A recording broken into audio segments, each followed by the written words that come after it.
Welcome sa marketing natin ngayon. So, ayun, work ko yung marketing natin. Kailangan natin matapos ng marami within this month para ma-improve natin lahat yung market sa isang bagong company.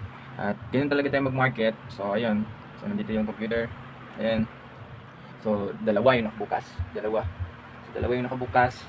So, kailangan dalawa. So, ibig sabihin, isa dito sa isang company, isa naman dito.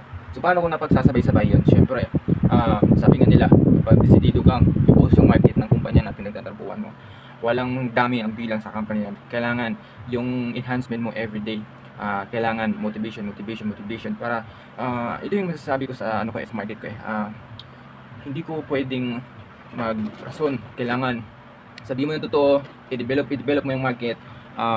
Kasi a lot of competitors sa mga company na marketing agency din na mga tulad ng mga SEO sa Pinas at sa labas ng country, at saka may mga degree yan, at saka may mga ano yan, may mga tawag yan, may mga hustler yan na nandyan yung cyber security, nandyan yung mga team ng mga public marketing, online marketing, basta ang daming position sa marketing. So ayun lang, kailangan lang talaga focus lang lahat. So ayun, kailangan fair na fair yung market mo, fair na fair yung mga gagawin mo, kasi hindi man pwedeng sasabihin mo lang na kailangan nag-graduate ako ng ganitong maraming course tapos kailangan ganito. Hindi.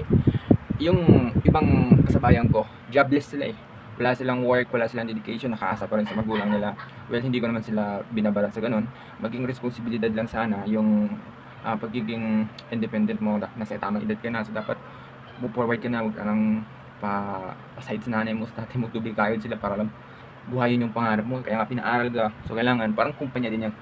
Binigyan ka na ng company ng tools, ano pang gagawin mo? Just work. So para magkaroon ka ng legacy, magkaroon ka ng trust sa sarili mo. So yun yung pinaka the best.